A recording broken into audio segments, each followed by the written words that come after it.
A Constituição Federal Brasileira é comunista? Assista esse vídeo até o final que eu vou te contar tintim por tintim.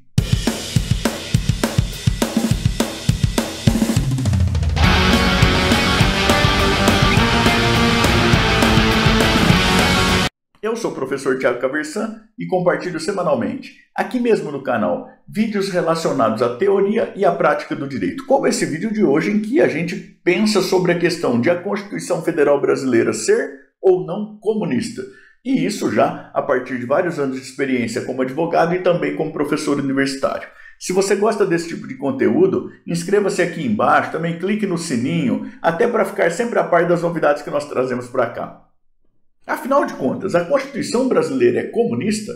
Essa é uma expressão que de vez em quando a gente escuta por aí e até por isso é uma dúvida que muito frequentemente as pessoas têm. Será que a Constituição brasileira é, de maneira lá, mais ou menos disfarçada, algo comunista?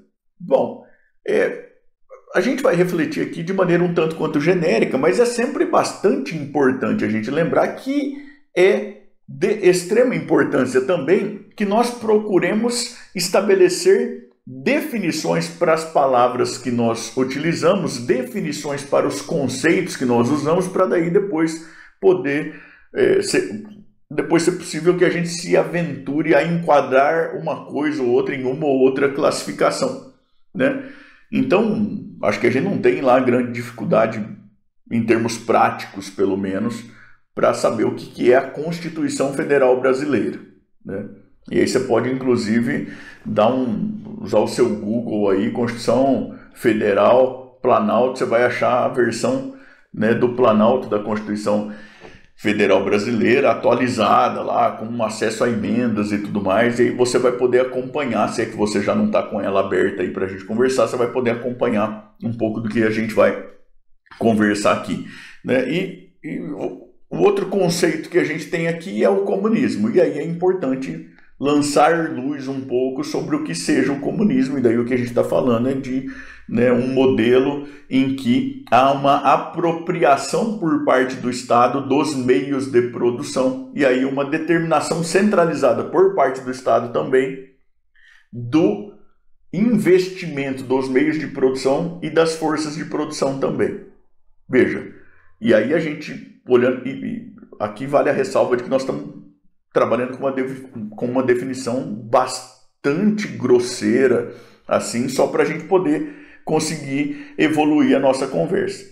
Mas, de novo, ainda que a gente trabalhe com definições que não sejam as tecnicamente mais exatas, que não exijam um livro inteiro, tudo mais, é importante quando a gente conversa, quando a gente vai afirmar alguma coisa, que a gente tenha clareza sobre quais são as definições dos conceitos com os quais nós estamos trabalhando.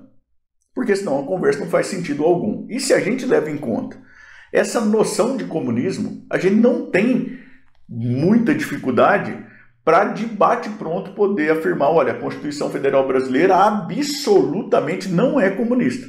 E como que você pode falar isso com tanta certeza, professor? Bom, a Constituição Federal inclui o respeito à propriedade privada como garantia fundamental. Você vai encontrar isso lá no artigo 5º. Você vai encontrar o respeito à propriedade privada como princípio da ordem econômica. Veja lá o artigo 170. Aliás, você vai ver a liberdade da iniciativa como princípio da ordem econômica também. Você não tem essa noção de planejamento centralizado ao qual todos devem se inclinar. Não tem nada disso. É uma propriedade que seja exclusiva do Estado e o Estado determinando como que as pessoas devem investir sua própria força de produção. Não tem isso. O que você tem é liberdade de iniciativa, garantia da propriedade privada. O que acontece é que esses não são os únicos valores contemplados na Constituição também. Então você também tem a ideia de direitos sociais, por exemplo, lá no artigo 6º, né, que na maior parte das vezes vão exigir uma atuação do Estado por meio de políticas públicas a serem implementadas, complementadas ou melhoradas, por exemplo, esse tipo de coisa. Você tem uma noção de função social da propriedade. E que em princípio deve ser respeitado sob pena de possibilidade de perda da propriedade, né? Mas aí a gente pensa também em indenizações e tudo mais, quer dizer, o arranjo constitucional é um arranjo que caminha bem por aí. Então a gente tem direito à propriedade, a gente tem uma noção de que a propriedade deve cumprir uma função social. A gente também tem previsão de direitos sociais, de maneira que o que a gente tem é um arranjo de um Estado, né?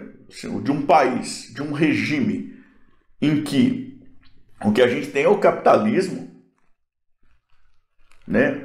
Propriedade, livre iniciativa, mas voltado à construção de um estado de bem-estar social. E eu vou até te indicar uma leitura que me parece que é bastante interessante.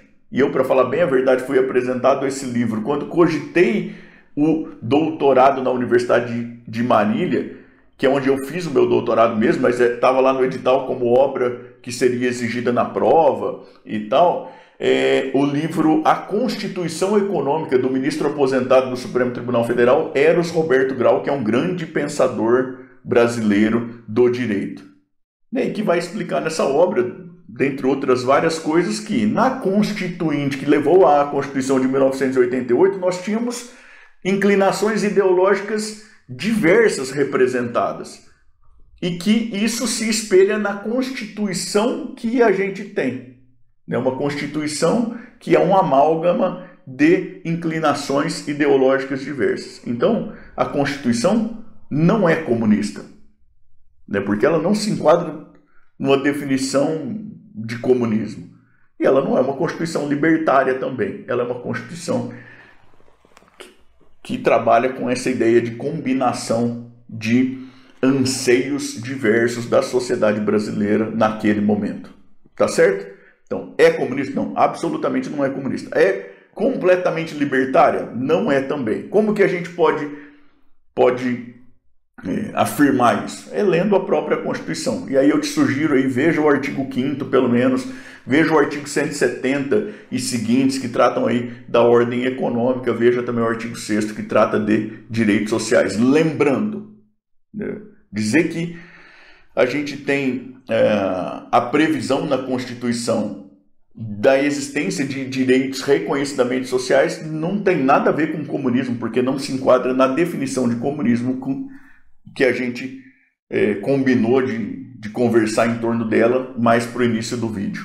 Tá bom? Eu espero que você tenha gostado do vídeo, ainda que eventualmente não concorde, é um tema que eu sei que é um tanto quanto polêmico. Queria te pedir para contar para mim de onde é que você me assiste, o que é que você faz e qual a sua opinião sobre esse tema nos comentários aqui embaixo. Eu fico muito feliz por saber até onde os vídeos estão chegando, na medida do possível, apesar da correria. Gosto muito de interagir com o público aqui do canal também, por meio dos comentários aqui embaixo. Também queria te convidar a continuar navegando aqui pelo canal, especialmente a partir deste vídeo aqui em que eu vou falar sobre direita e esquerda, tá certo? E também queria te pedir de novo, por favor, para se inscrever no canal, para clicar no sininho, para dar o seu joinha, para me seguir lá no Instagram e no TikTok, porque isso é muito importante para que eu continue produzindo esse material aqui, tá bom? Até mais, tchau, tchau!